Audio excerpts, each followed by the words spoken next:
皆さんごきげんよう、上川薫です。今回はアメリカの議会において中国に対する制裁を行うべきだという法案が準備されていることを取り上げていきましょう。トランプ大統領は新型コロナウイルスの問題の発生源は中国である。そのため、すでにある法律などを駆使して中国側が保有している資産についてアメリカの影響の及ぶ範囲においてそれらについて資産を凍結したり接収したりといったことをするのではないかといった予測がされています。今回の法案はそうした大統領の意見というものを後押しするものだと思われます。その法案が一体どのようなものなのかといったところと同時に、アメリカと共同歩調をとっているオーストラリアに対して、現在中国が非常に強い反発を見せていることも取り上げていきましょう。それではニュースをどうぞ。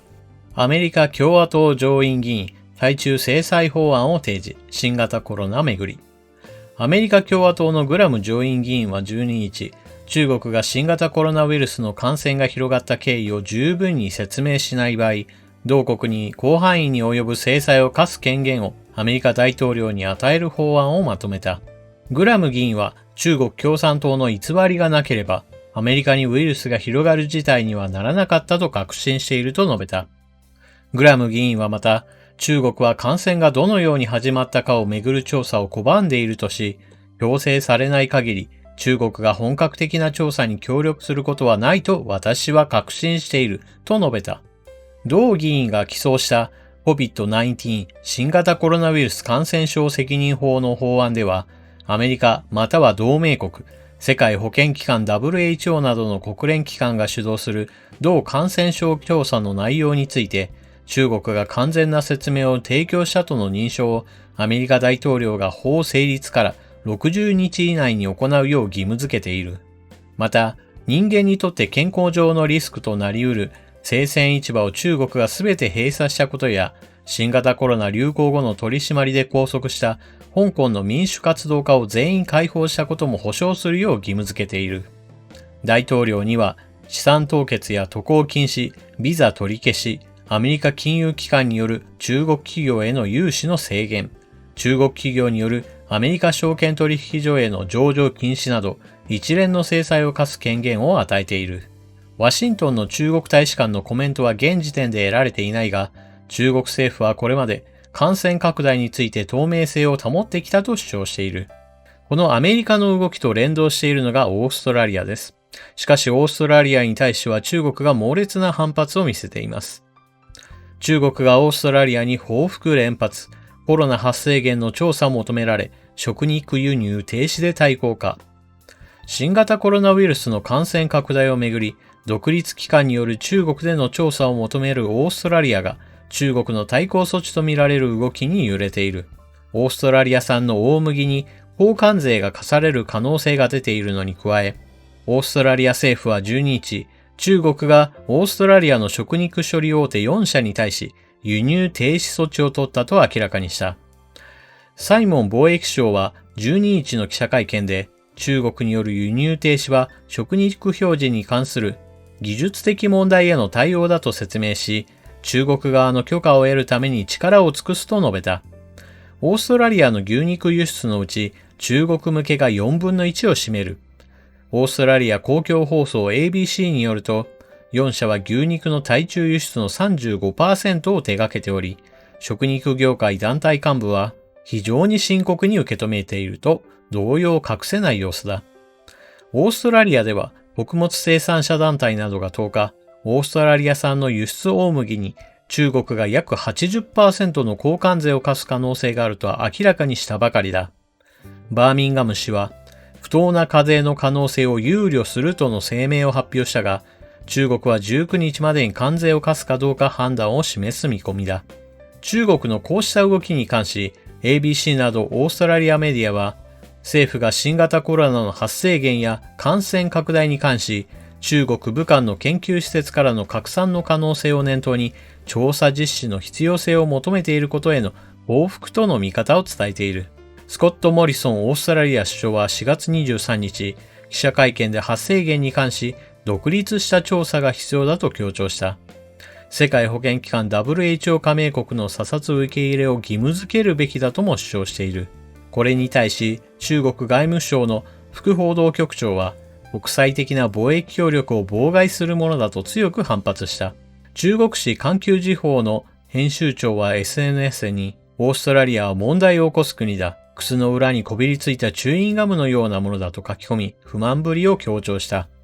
トランプ大統領が中国を批判する、その姿勢自体は今回のパンデミック発生以前から始まっていました。中国はアメリカの企業に対して産業スパイを送り込んでいる。そしてそれらの情報をもとにして中国の企業は飛躍的な発展を遂げている。また、それらの企業が発展する過程において中国は国策としてそれらの企業に対する優遇措置を非常に強く打ち出しており、それらの優遇というものが他の国の企業の活動に多大な悪影響を与えている。そうやって中国が重点的に育てた企業が現在では情報通信分野などにおいて非常に大きな影響力を実際に持ち始めており、世界にその諜報網を広げようとしている。そういった批判というものは以前からありました。今挙げた例というのはあくまでも一例ではありますが、これらの追及に新型コロナウイルスをパンデミックへと発展させてしまったその責任というものが中国にあるというのも